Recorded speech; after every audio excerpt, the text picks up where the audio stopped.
And look at the peonies. This one's always one of the first to go into bloom. Now you don't get a really long season with peonies, but the reason I love them is that they do give you colour just as the tulips are going over and before the rest of the garden has sprung into colour. We've got more peonies up here. They fall into categories, a bit like the tulips really, of early, medium and late varieties. So I've got a selection to extend my peony season. Look at this one, absolutely enormous. It is chest height for me. Look at those leaves, so glossy, absolutely beautiful. I think these ones are now about 4 years old. Not done anything special. I've always let them flower, and then just make sure that you don't take away too much of the foliage for photosynthesis. That's the only trick really. Lots of people cut the buds off. I've never done that. I could never cut flowers off. I need to check to see what they look like.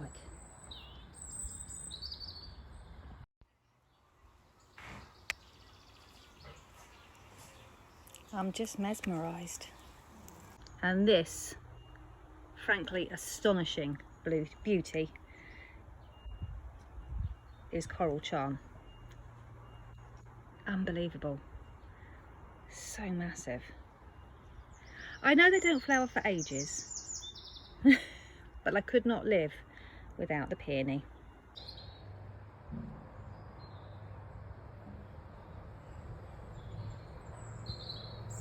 I've had lots of questions regarding the peonies this morning, so I've written them all down and I thought we'd have a bit of a peony chat. The first question is about the flowering time of my peony, because my peony appears to be quite early compared to some of yours. There are different flowering varieties, so you can choose. This is an early, there are mediums and there are lates, and they also have early mediums and medium lates as well. So what I've been doing over the years, I've been collecting varieties which flower at slightly different times. Now it's still all around the May-June time, still in those few weeks, but I have got varieties that are staggered. So if yours are just in bud and they're not in full bloom, don't worry about it. They're probably just a slightly later variety than mine are. This lady is in full rolling bloom. I don't know what her variety is because she was here when we moved in, and she was so massive that I treated her to a rusted iron peony support even then, 13 years ago. So you can imagine, I think that she's about 25 years old, if I'm to guess. So up here we've got the next batch of peonies which are in bud but not ready to bloom, and I've got another batch behind them, late flowering varieties, which haven't even grown up properly yet, don't even have buds.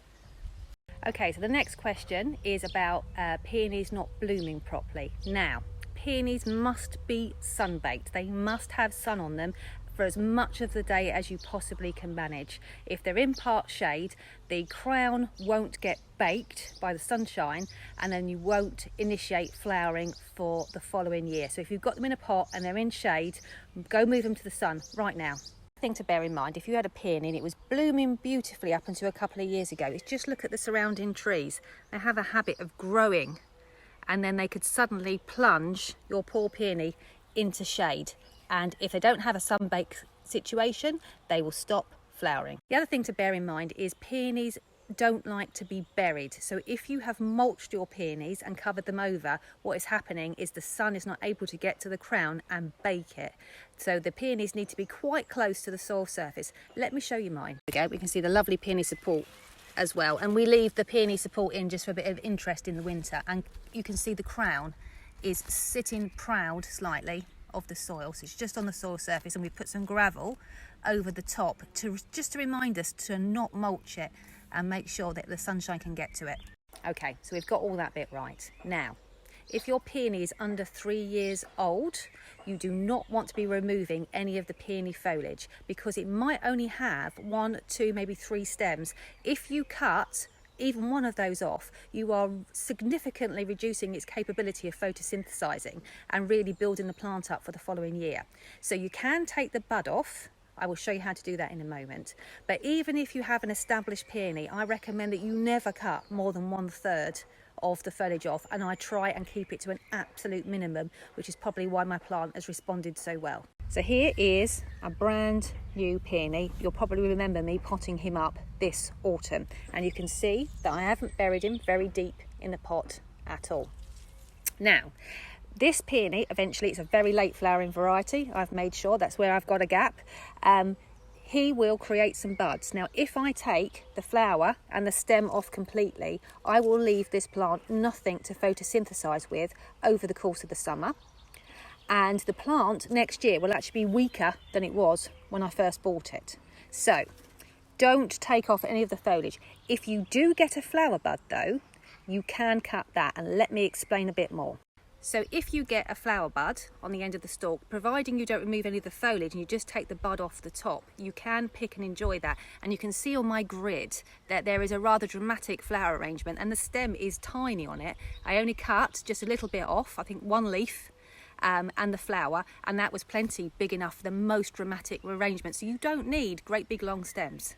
Let's just pretend that this is a brand new peony and I've got 1 little bud on here, and I'm desperate to take it into the house to enjoy it. So if you cut the peony down to just here, you're not going to give the plant any detrimental effect from removing its foliage, and actually you're going to help it by nipping off the flower bud. It's not going to focus on creating any seed. Now, cutting just as the buds are opening is the ideal time for the longest vase life. However, if you're cutting from the garden for a vase at home, then it really doesn't matter if the flower only lasts a couple of days, because you can come and pick another one. And I can see here that this flower is struggling because it's so heavy and it's bending the stem. This leaf is full facing the sunshine, photosynthesizing. So what I'm going to do is I'm just going to take this off here, which is basically just early deadheading. And then I can pop it in a jar in the house, and it won't have any detrimental effect to the plant whatsoever. There we go, that's immediately released the pressure off of that leaf, and it's now standing upright without the weight of this flower. Now, I could easily cut myself a big vase of blooms, but I think, just like you at the minute, I'm enjoying visiting them out in the garden. There we go, a few final adjustments, and I think I'm done. Last one, and I'll leave you in peace. It's just so good.